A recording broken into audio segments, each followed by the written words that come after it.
This evening we are going to have our enrollment study presentation. And Simon Bernard and Ann Levitt-Gruberger from the Montgomery County Planning Commission will present the results from the enrollment study. Welcome.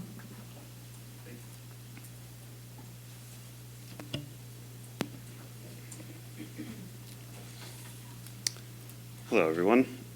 My name is Simon Bernard. I'm a county planner at the Montgomery County Planning Commission, and this is my colleague passing out paper copies of the report, Ann Levitt-Gruberger. She's the county planning section manager. We'll be reviewing the district enrollment projections for over the next 10 years. Enrollment within the school district depends on many factors, such as recent birth trends, and future births, demography of the area, residential movement in and out of the district, housing construction, as well as the various schooling options available to households. We utilize the cohort progression method to account for these factors and incorporate them into an enrollment projection. But before we can get into the models, we'll review the school district characteristics and housing activity. Next slide, please, and one more. Over the last several decades, the district as a whole has seen steady growth, quite a bit in the 90s, and then slow and progressive growth through the last 2 decades. The large bar graph shows each township within the district represented by a different color, and showing their total population at the decade mark. From 2010 to 2020, the district grew 3.6%, and from 2000 to 2010, the district grew by 5.8%. I should have swapped those around. The 2030 projection, the very last mark, is from the Delaware Valley Regional Planning Commission, or the DVRPC. Unfortunately, the projection was made before 2020 census data was available, so it does not provide us as accurate a picture as it could have, but it still shows that the district is expected to continue to grow through the coming decade. Below, same page. Below is a chart showing the population change of the age groupings of school-age children and age groupings most likely to give birth. While the 0 to 4 age cohort decreased, the 5 to 17 age cohort increased, as did the 25 to 34 age cohort, which is the cohort most likely to give birth. Now, next slide, please. Throughout the county, we have seen a steady decline of births over the last 10 years. The district is a little different in that even though there is a pattern of overall decline in annual births, there was a modest comeback recently. We study births because they are directly related to future elementary school students. But there are factors that disrupt a direct count, such as moving in and out of the district and independent school choices. The effects of changes to the school enrollment by birthing trends is relatively far removed, as the time between birth to kindergarten is approximately 6 years. Next slide, please. Countywide, the numbers of females ages 25 to 34 are rising, and they are projected to peak by 2025. This growth corresponds to the millennial generation. I apologize. The chart below highlights female age cohort populations of the district. In yellow are the ages most likely to give birth. Ages 25 to 29 and 30 to 34 in the district decreased by 375 from 2010 to 2021, while the younger age cohorts increased. The graph to the right shows a projection trend of the female population, ages 25 to 34 in Montgomery County. This was provided by the DVRPC. Next slide, please. This is the district's historical enrollment from the school years of 2012 to 2013 through 2021 to 2022. The last 10 years of enrollment in the district reflect the end of a declining period and a subsequent trend of increasing enrollment. On the left is the total enrollment numbers through all grade levels, and on the right provides a grade grouping breakdown. K through 6, 7 to 9, and 10 to 12. Next slide, please. This slide shows the previous chart's data in a graphical format. When broken down by grade level, enrollment data reveals increases are being driven by an increase at all grade levels with year-to-year fluctuations. When compared to prior enrollment numbers, over the last 5 school years, grades 5 to 6, or K to 6, have fluctuated somewhat, while grades 10 to 12 have been fairly steady in enrollment numbers. Next slide, please. As a part of our analysis, we looked at the alternative school enrollment numbers. This includes private schools, cyber charter, charter, and homeschooling options. Since the 2017 to 18 school year, more students have departed private school than in the last 10 years prior, even as the economy has improved. Some of the fluctuation can be attributed to the change from half-day to full-day kindergarten and the impacts from the COVID-19 pandemic in 2020. According to the U.S. Census Bureau, the number of private school students increased by 18 students from 2014 to 2020.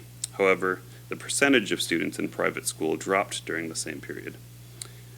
These numbers are 5-year averages over the time period between shown in the left-hand column. So those groupings of numbers are just not direct counts, but they are averages over each 5-year grouping. This chart shows the enrollment numbers of homeschool students and cyber charter students. The 2020 to 21 and 2021 to 22 school years saw huge increases in these numbers, likely due to the pandemic. Next slide, please. And one more. So below is a table showing the factors that we use to determine how many students can potentially come from different styles of development. The Montgomery County numbers in the top half of the table are from a 2010 study, as the 2020 numbers have not yet been released. However, the North Penn numbers are specific to the district and based on district-wide trends. As you can see, the numbers follow a very similar pattern to the county as a whole, with the biggest difference being the factor applied to new single-family attached units, which are similar to townhomes, and multifamily units or apartment complexes. Next slide, please. We analyzed student roster data from the last 5 years and matched student addresses with current multifamily developments within the school district to see how many enrolled students were coming from these developments. This provides us with a deeper insight into how many students may come from new developments of this kind in the future. These tables show students coming from developments of 20 or more units. A significant number of units have been developed since 2000, so we thought it relevant to show these separately. Over the last 5 years, you can see that the number of students per unit has remained relatively similar, with a decrease in the overall rate, while the number of total units has actually increased. Next slide, please. Here you can see a bar graph showing the kind of housing units built within the district over the last 10 years. This helps us to calculate a trend to input into the model to adjust for the expected impacts on the school district enrollment projection for housing development. Single-family attached units continue to be the largest part of the construction market in the district. Approximately 250 new units have been built per year over the last 5 years. This translates to an average of 43 additional school-aged children per year. Next slide, please. And this is a map showing basically that bar graph in a 5-year period. So this is the location of each of the housing units that were built from 2017 to 2021. Each different colored dot correlates to a housing type. Single-family detached is a standalone home. Single-family attached is typically a townhome style or even a duplex. Multifamily is an apartment building or a cluster of units utilizing the same entrance, and mobile homes are typically those that are pre-manufactured. Next slide, please. Thank you. This chart shows the approved and potential development proposals within the district, with an estimated timeline of when units will be considered online or built. The chart also shows the total number of possible students that could come from each development based on the number and type of units. If all of these proposed developments were built as they're designed today, an additional 115 public school students could be brought into the district. However, many of these proposals change over time or have many different iterations. Next slide. And this is basically a map just showing you where each of those proposals will be. In green are the already approved. They're actually in the process of permitting or getting site plan designs through. In yellow are less likely to happen in the next 5 years. Those could be 10 years down the line or more.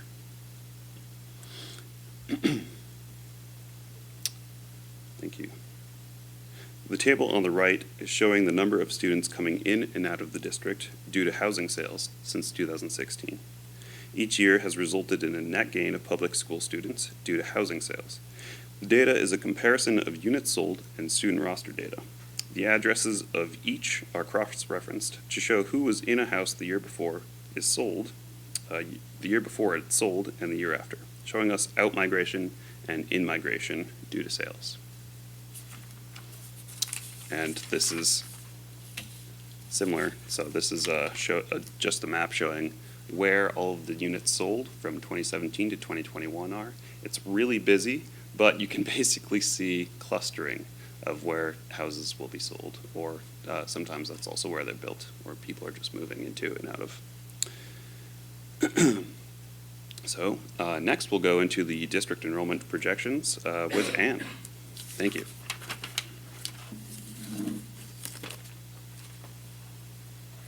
Okay, I am going to preface my part of the presentation with an apology because in preparing for the presentation tonight, we were reviewing the document that we had originally provided you with, and had asked Mr. Scrocky for the current year of enrollment numbers. And when we were looking at them, we thought, well, these don't match up with what we predicted at all. What did we do wrong? We already had the information. We knew how many students had been born. We knew what the prior year's enrollment had looked like. Why were we so off?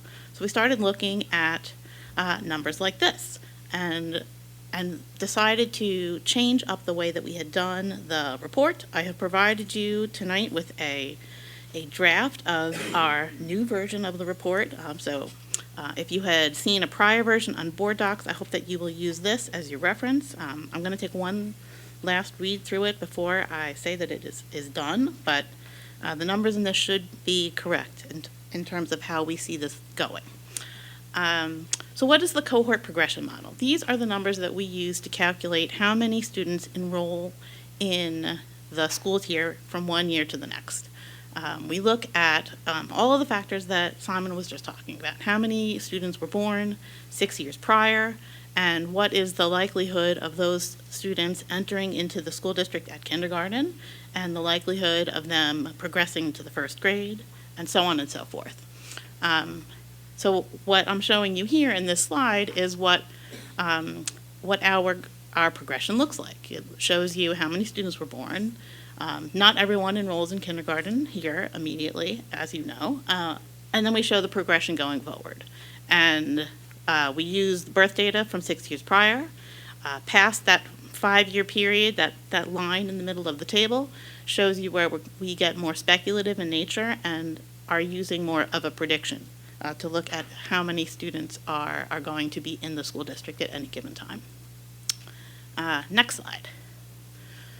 What we really did change up in this new version of the report is the 2-year average that we use to calculate the progressions of students going forward. What we had used previously was a 5-year average of the last 5 years of enrollment numbers here in the district. But we didn't think that was right. And partially, COVID-19 is to blame. That puts a lot of uncertainty into the data collection that we do. But the other thing that changed the way we looked at these numbers was the information that we have, I guess, learned over the last year about full-day kindergarten and how that affects the enrollment in any district that starts a full-day kindergarten program. So here you can see what the progression rates were in the district for the last 10 years or so. And in 2019 to 2020, when the district started full-day kindergarten, you can see that the number of students who enrolled in a kindergarten, that birth decay rate jumps up a little bit. You had more parents choosing to send their kids to kindergarten because there was a full day of school available. And the correlation is that the K-1 rate drops a little bit. So we weren't really taking that into account fully. And you can see that in each of the years where you had a normal year of school enrollment here, in 2021 to 22 and 22 to 23, the birth decay ratio, again, is bumped up a little bit because you have more people who are interested in that full day K. And it's similarly a shift downwards in that K-1 rate. In this case, anything above 1 means the class size is growing. So again, not everyone is enrolling their child in kindergarten immediately. Some parents are still choosing to send their child to first grade as their first year in public school. So that's why you see that the ratio is still above 1. That kindergarten class size is still growing as it enters into first grade, but instead of taking that 5-year average, we're taking the 2-year average instead. It's, I think, a better match for what you're seeing here in the district. Next slide. That being said, we have 3 different scenarios that are outlined in this report. And the primary 5-year numbers are based on the birth numbers that we already have. The secondary numbers reflect the next 6 to 10 years away from now. These 3 scenarios have been prepared and take all of the stuff that Simon just talked about into consideration. Scenario A is a base future estimate. That basically is if everything stayed the same, no adjustments based on higher birth rates or a change in construction rates here. Scenario A would be that base future model. Scenario B takes a higher birth estimate into consideration. If more people decided to move into the district, if that 25 to 34-year-old age bracket is increased significantly enough to increase births, it adds, I think, an additional 15 births per year into the model that we use from in that 6 to 10 years period in the future. Scenario C is the same base birth estimate as scenario A, but includes a housing adjustment for likely development. That being said, it's probably worth mentioning that the housing adjustment is slightly negative. We see Simon mentioned the trend development that we get about 43 students per year based on housing instruction rates. We're seeing, as Simon mentioned, more multifamily development, more denser types of housing, which are less attractive to households with children. So that trend rate is not going to stay the same. Next slide. So here is the future scenarios that we're looking at. This is for the district overall. Scenario A, we have the current enrollment listed or last year's enrollment, I guess, listed at the top, 12,783 students. We're seeing significant change when we use that 2-year progression rate to calculate enrollment going forward. The scenario A, which is everything left alone, we see a district-wide change of 900-something students. I can't see as well as I used to, but it looks like 903 from here. Scenario B, with a higher future births, even greater with 1,160 students. And scenario C, again, with base future birth rate and that slightly negative housing adjustment, is a more conservative number at 846 students. That's over the 10-year period. Next slide. So here we have a little bit more information with each scenario in place. We're recommending that scenario C be the scenario that is most likely to happen here at the district. So again, we see continued growth overall in the district. And if you want to go to the next slide, a lot of that growth is happening at the elementary school level. We're seeing consistent growth throughout the elementary schools.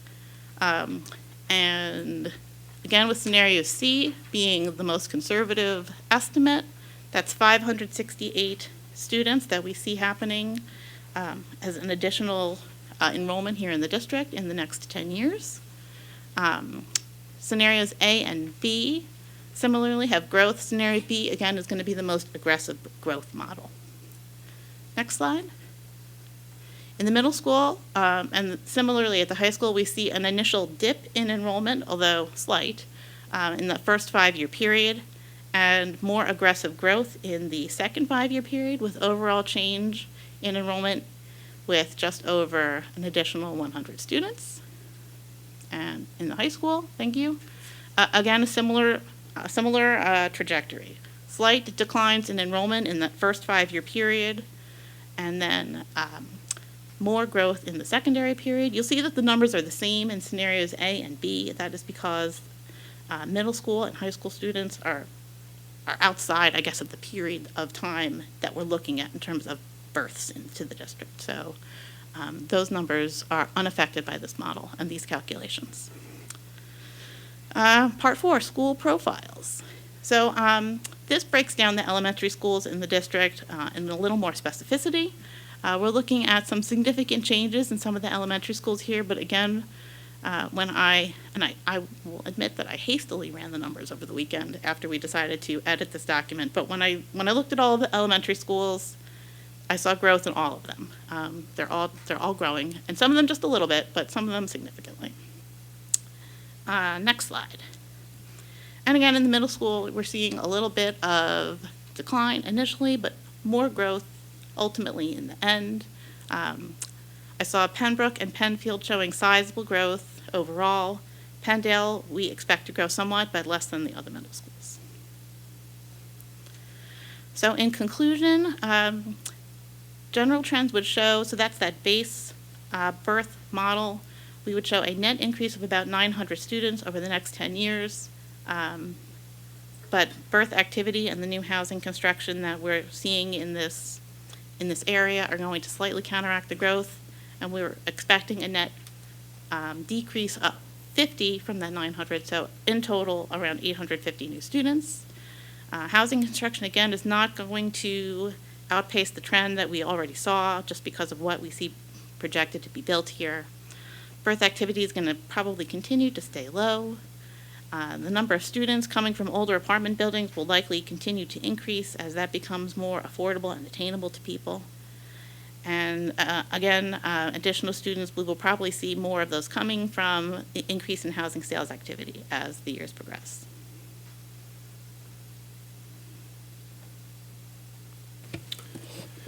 So before we have conversations and question and answer with Ann and Simon here, I do want to point out, as Ann prefaced, this is dramatically different than what was presented or posted with the agenda on Friday, because they have since changed their calculation. What the four of us discussed, and when I say the four of us, Mr. Scrocky, Simon, and Ann and I this morning, is I'm not sure we could pick 4 worse years to use to try to project enrollment, right? Because not only did we implement full-day kindergarten, which created a blip in the data, but then we had a pandemic, which caused 2-year dips in the data. And then this year, we had an uptick again. So very inconsistent when you're looking at trends and the most recent data impacting the overall projections. So to put it into context, and these numbers were pretty staggering. When I looked at this last night, I called Mr. Scrocky with like a mayday. And Ann said use column C as the most likely projection. In 5 years, it says an increase of 190 students.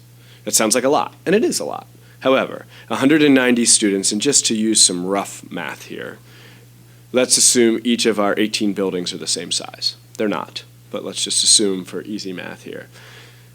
190 students divided by 18 schools divided by an elementary school has 6 grades per school. We're talking about less than a kid and a half per class, right? So 190 over 5 years sounds like a lot, but when you put it in that context, we have 13 grades, we have 18 buildings. It's really not that much. The grand scheme here, when you talk about 850 kids, that's a grade. That is significant. So I think the four of us agreed collectively that this is great to inform us for the next couple years, but we need to do it again after we have a couple years of more consistent data. So maybe revisit this again in 3 years. The 5-year projections are very helpful. The 10-year, of course, less reliable, just because there's more assumptions in the data. And I will point out that we had the Planning Commission do a study for us in 2017, and looking at their numbers back then, projecting what we would have now, they are spot on, nearly perfect, year after year. So just the inconsistency, I am not questioning the mathematics here.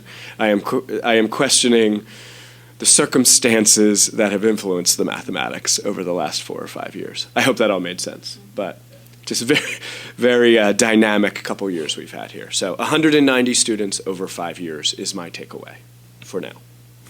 Thank you for putting that into Yeah. some important context. Okay, so does anyone have any questions? Can I ask? Go ahead, Mrs. Wesley. Sorry.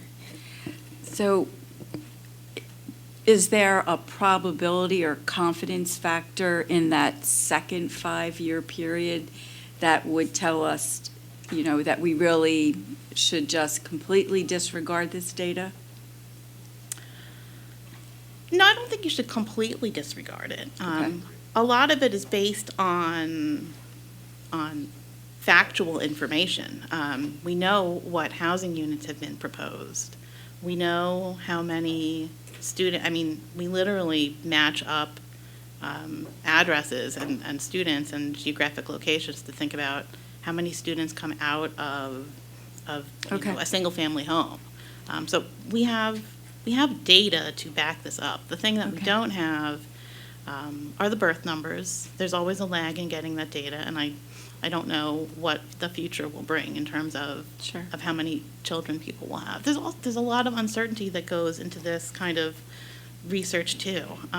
Just as a parent myself, I hear people talking about how they withdrew their kid from public school during the pandemic, and now that their kid is approaching a natural transition to go to middle school, they're thinking about re-enrolling in public school. Like that's the sort of thing that I'll never really be able to put my finger on, but it Maybe that doesn't wasn't a help in fair terms question. of figuring things out. But I think that we do have confidence in the 6 to 10 years out. Okay, and maybe that wasn't a fair question to ask in that manner. So when we're looking at planning and what we'll do with different buildings down the road, and we want to think more than 5 years out because it takes so long to plan, design, approve, all of that, is there more, obviously there's more confidence in the first 5 years, 23 to 20, whatever that is. And then the second 5 years, as Dr. Bauer said, we should go back and look at it again. In 2 years, do it again. Yeah, we'll always benefit from having more concrete data to Okay. put behind the report. But I do think that the product that we've given you tonight is realistic. I loved it. I read it completely. I really appreciated the detail because I think that it, for a district this big, having experts in the administration that can drill down and look at it, they can only be more accurate because we are so big and we really do need that data. So thank you. I loved it. Yeah, and to add on to Ms. Wesley's comments, I'm sure she wouldn't mind me sharing that Ms. Wesley is very detail-oriented, and she asked a lot of questions about a lot of things, and she said to us this weekend, I have no questions. This is very thorough. So kudos to you, Ann and Simon. Thank you. Yeah, that was today, though. Mrs. Wesley loves her data. Yes. So, So kudos to you. yeah. Are there any other questions? Anybody on this side? No? Okay, Okay. great. Thank you so both much. very much for your hard work. It's a Appreciate lot it. of work.